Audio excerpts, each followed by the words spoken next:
You wake up in the morning, before your feet even touch the floor, before your brain fully wakes up, your hand reaches for it. Your phone, one tap, one scroll, one notification, and without realizing it, your brain has already been hijacked. Right now, millions of people are unknowingly participating in one of the largest psychological experiments in human history. An experiment designed to capture attention, manipulate behavior, and rewire the human mind itself. And the terrifying part is, it is working. Because your phone is not just a tool anymore. Every vibration triggers anticipation. Every notification releases chemicals inside your brain. Every scroll slowly changes the way you think, feel, focus, and even who you become. And most people have absolutely no idea it is happening. Here is what nobody is telling you. This is not a habit problem. This is not a discipline problem. This is not about willpower. This is neuroscience. Your phone was engineered by some of the smartest people on the planet specifically to hijack the reward system inside your brain. And it is working perfectly. By the end of this video, you are going to understand exactly what your phone is doing to your brain every single day. And you are never going to look at it the same way again. Point 1. The dopamine slot machine. Every time you pick up your phone and scroll, you are pulling the lever of a slot machine. Not metaphorically, literally. The pull to refresh feature was designed by studying the psychology of gambling. The random reward, sometimes an interesting post, sometimes nothing, sometimes something amazing, is exactly how slot machines keep people pulling the lever. The unpredictability is the addiction. Every like, every comment, every notification, a small burst of dopamine fires inside your brain. The same chemical released by cocaine, the same chemical released by gambling. The same chemical behind every substance and behavior that humans have ever become addicted to. But here's where it gets serious. When dopamine fires repeatedly from artificial sources like social media, your brain does something terrifying. It downregulates. It reduces the number of dopamine receptors available. It becomes less sensitive to dopamine overall. This means the things that used to make you genuinely happy, a conversation with a friend, a beautiful sunset, a good meal, start to feel flat, underwhelming, not enough. Your phone has not just created an addiction, it has quietly lowered your capacity for natural joy. Point 2. Your attention is being harvested. You think you are using your phone is using you. Every major social media platform runs on one business model. Sell your attention to advertisers. The longer you stay on the app, the more money they make. The average person checks their phone 96 times per day. That is once every 10 minutes.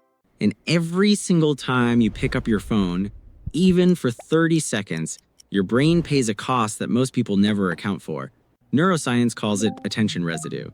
When you switch from a task to your phone and back again, your brain does not fully return to the original task.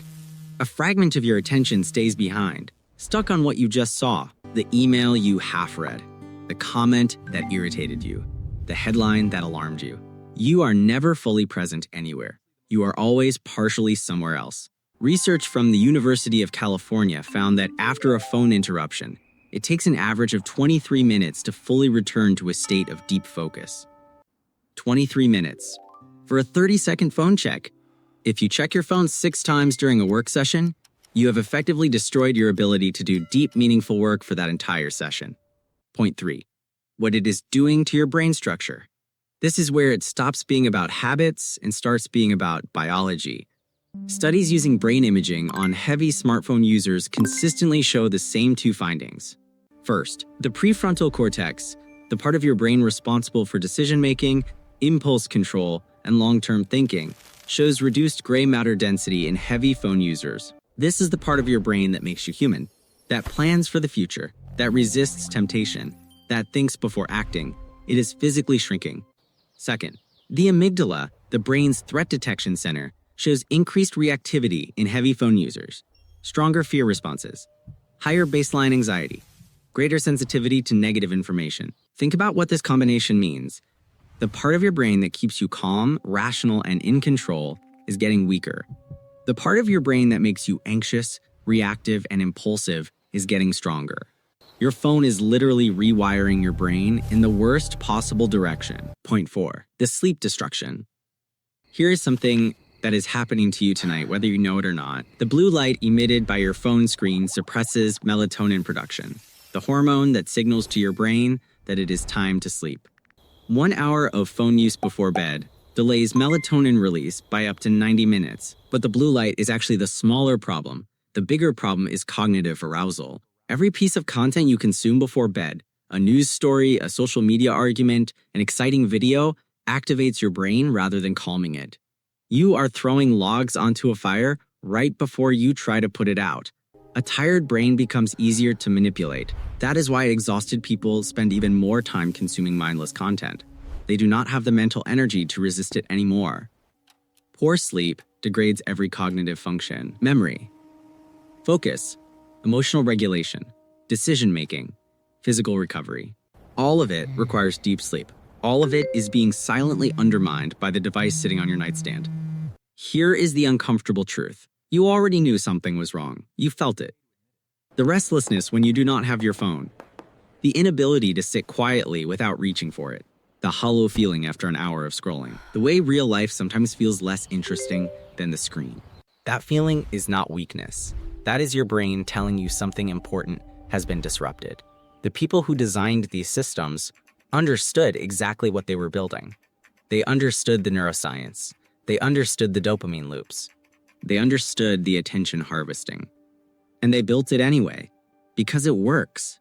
In a world designed to distract you, focus becomes a superpower, the ability to sit with your thoughts, to resist constant stimulation, to reclaim your attention. That may become one of the most important skills of the modern age. Because your attention shapes your reality. Whatever captures your attention eventually captures your life. And right now, millions of people are handing that power away, one scroll at a time. If this changed how you see your relationship with your phone, subscribe, because there is significantly more science like this to unpack. And drop a comment. What is the first thing you reach for every morning?